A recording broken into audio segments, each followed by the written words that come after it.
कल्पना कीजिए मासूम बच्चों की जिंदगी बचाने वाली दवा ही अगर उनकी मौत का कारण बन जाए तो क्या होगा। क्या कभी आपने सोचा है कि एक साधारण सा कप सिरप बच्चों के लिए जहर साबित हो सकता है। मध्य प्रदेश के छिंदवाड़ा में 9 नन्ही जाने उसी जहरीली सिरप की भेंट चखे। सवाल यह है कि जब दवा ही मौत बांटने लगे तो माता पिता किस पर भरोसा करें, डॉक्टर पर, दवा कंपनी पर या सरकार पर। यही है आज की हमारी सबसे बड़ी और चौंकाने वाली कहानी। नमस्कार, आप देख रहे हैं सत्य भारत टाइम्स और मैं हूं आपके साथ गुरुपाक्ष पांडे। मध्य प्रदेश के छिंदवाड़ा जिले में एक चौंकाने वाली घटना सामने आई।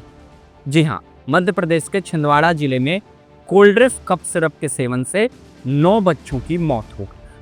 इस गंभीर स्थिति को देखते हुए मुख्यमंत्री डॉक्टर मोहन यादव ने पूरे मध्य प्रदेश में इस सिरप और इसे बनाने वाली कंपनी के अन्य उत्पादों की बिक्री पर तत्काल प्रतिबंध लगा दिया। मुख्यमंत्री डॉक्टर मोहन यादव ने कहा कि दोषियों को किसी कीमत पर बख्शा नहीं जाएगा। उन्होंने स्पष्ट किया कि कंपनी की फैक्ट्री कांचीपुरम में होने के कारण घटना की जानकारी मिलने के बाद तमिलनाडु सरकार से जांच की मांग की गई।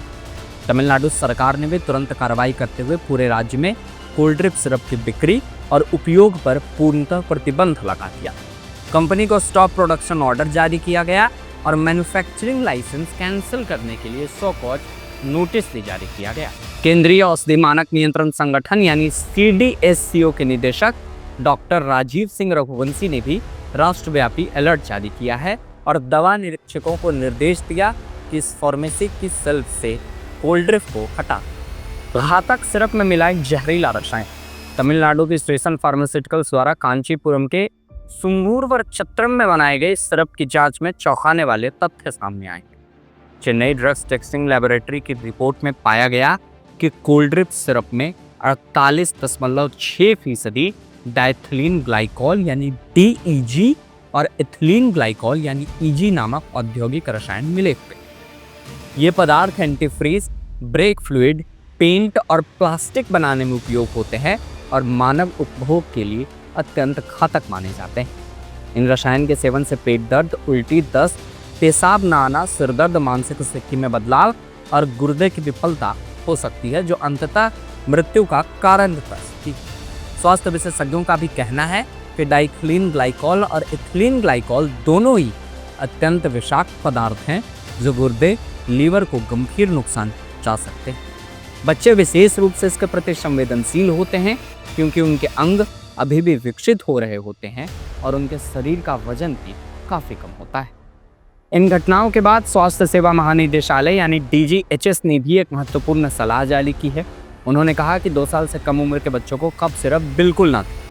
5 साल से कम उम्र के बच्चों में कप सिरप का उपयोग केवल डॉक्टर की सख्त निगरानी में करें, क्योंकि अधिकांश बच्चों में खांसी स्वयं ठीक हो जाने वाली बीमारी है जिसमें दवा की आवश्यकता नहीं होती। आपको बताते चले कि छिंदवाड़ा के परासिया ब्लॉक में 1 से 5 वर्ष की आयु के बीच तीव्र गुर्दा विफलता यानी एक्यूट किडनी फेल्योर के मामले तेजी से बढ़े हैं। डॉक्टर के अनुसार प्रभावित बच्चों में से 80% बच्चों को कोल्ड ड्रिंक सिरप ही दिया गया था। बायोप्सी रिपोर्ट से पता चला है कि इन बच्चों की मौत एक्यूट किडनी इंजरी के कारण हुई, न कि एक्यूट एंसेफेलाइटिस सिंड्रोम के कारण। छिंदवाड़ा में 9 बच्चों की मौत के अलावा राजस्थान के भरतपुर और सीकर जिलों में भी कम से कम 2 बच्चों की मृत्यु हो चुकी है। राजस्थान में तीसरी मौत की भी पुष्टि हुई है, जहां भरतपुर के लुआसा गांव के 2 वर्षीय तीर्थराज की मृत्यु 27 सितंबर को जयपुर के JK लोन अस्पताल में। विशेष रूप से चिंताजनक बात यह है कि राजस्थान में मृतक बच्चों को मुख्यमंत्री निःशुल्क दवा योजना के तहत दी जाने वाली सरकारी दवाएं दी गई।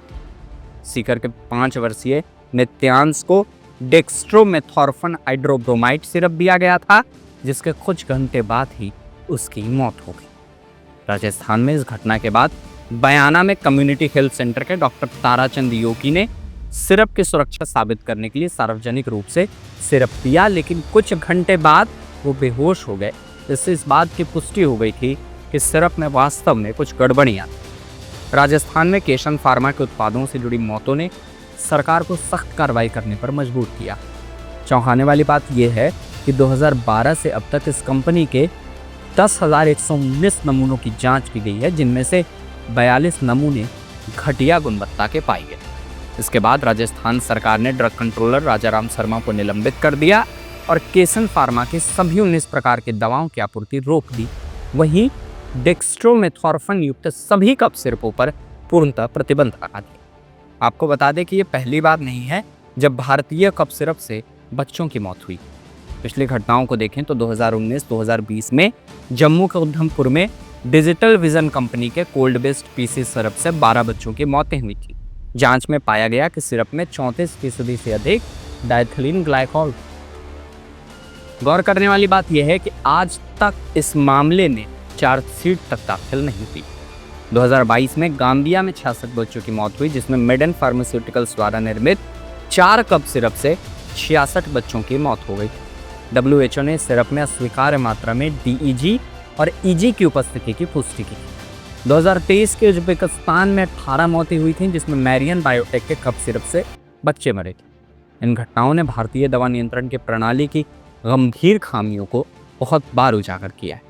खामियां जैसे केंद्रीय औषधि मानक नियंत्रण संगठन यानी CDSTO की निगरानी में कमी, राज्य स्तरीय दवा नियंत्रकों की लापरवाही, गुणवत्ता जांच में भ्रष्टाचार की आशंका, निर्यात के लिए बनने वाली दवाओं की घरेलू स्तर पर अच्छी जांच न होना।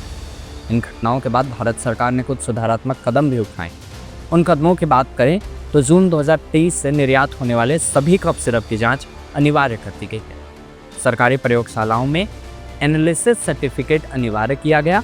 35 अनधिकृत दवा संयोजनों पर प्रतिबंध लगाया गया और 4 साल से कम उम्र के बच्चों के लिए कुछ कफ सिरप संयोजनों पर भी रोक लगा दी गई। इन घटनाओं से जन्मी मुख्य चिंताएं और सवाल ये हैं कि क्या वास्तव में कफ सिरप की आवश्यकता बच्चों को है, क्योंकि विशेषज्ञों का मानना है कि 5 साल से कम उम्र के बच्चों में अधिकांश खांसी अपने आप ठीक हो जाती है। भारतीय दवा कंपनियों में गुणवत्ता के नियंत्रण की स्थिति इतनी खराब क्यों?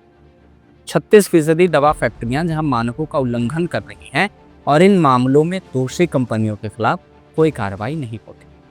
ये त्रासदी भारतीय दवा उद्योग के लिए गंभीर चेतावनी है। विश्व की फार्मेसी का दर्जा बनाने के लिए बहुत से सुधार भरे कदमों की जरूरत है। निर्माण से वितरण तक की पूरी श्रृंखला में कड़ी निगरानी, नियमित और निष्पक्ष गुणवत्ता जांच, दोषी कंपनियों और अधिकारियों के खिलाफ सख्त कानूनी कार्रवाई और अभिभावकों में जागरूकता बढ़ाना। ये बिना डॉक्टर की सलाह के कोई भी दवा अपने बच्चों को ना। इन सारी घटनाओं के बीच एक सच ये भी है कि बच्चों के सेहत से जुड़ी गंभीर समस्याएं सिर्फ मध्य प्रदेश के छिंदवाड़ा से ही नहीं आई। हाल ही में मध्य प्रदेश के इंदौर के महाराजा यशवंतराव अस्पताल में 2 नवजात बच्चों की ऐसी दर्दनाक मौत हुई थी जो चूहों के काटने के कारण मानी जा रही। अस्पताल के ICU में चूहों ने मासूम बच्चों के शरीर के अंगों को कुतर दिया था, जिससे उनकी जान चली। इस घटना ने पूरे मध्य प्रदेश में एक बड़ा हंगामा खड़ा कर दिया था और मध्य प्रदेश हाई कोर्ट ने इसे घोर लापरवाही का मामला माना था। यह घटना बच्चों की सुरक्षा और स्वास्थ्य देखभाल में मौजूद गंभीर कमियों को अच्छे से उजागर करती है। जब हम छिंदवाड़ा में हुए उन मासूम बच्चों की मौतों को देखते हैं जिनका कारण दूषित कफ सिरप था, तो ये दोनों घटनाएं मिलकर बताती हैं कि बच्चों को सुरक्षा को लेकर स्वास्थ्य सेवा में व्यापक स्तर पर कई गड़बड़ियां। एक तरफ दूषित सिरप जैसे जहरीले पदार्थों की वजह से मासूमों की जानें जा रही हैं, तो दूसरी तरफ अस्पताल में बढ़ती है सफाई और निगरानी की कमी की वजह से नवजातों पर जानलेवा चूहों का हमला हो रहा है। ये सारी घटनाएं स्वास्थ्य तंत्र में सुधार और बच्चों के प्रति संवेदनशीलता बढ़ाने की आवश्यकता पर जोर देती हैं, ताकि मासूमों की जानों को सुरक्षित रखा जा सके। इन तमाम मौतों में सबसे दुखद पहलू ये है कि ये मौतें पूर्णतः रोकी जा सकती हैं। उचित निगरानी और गुणवत्ता नियंत्रण के साथ इन मासूम जानों को बचाया जा सकता था। पर अब समय आ गया कि भारत अपनी दवा नियंत्रण प्रणाली में आमूलचूल सुधार करे और यह सुनिश्चित करे कि ऐसी त्रासदी हमें फिर से कभी देखने को ना। इन खबरों पर बाकी अपडेट्स के लिए आप बने रहें हमारे साथ और देखते रहें सत्य भारत।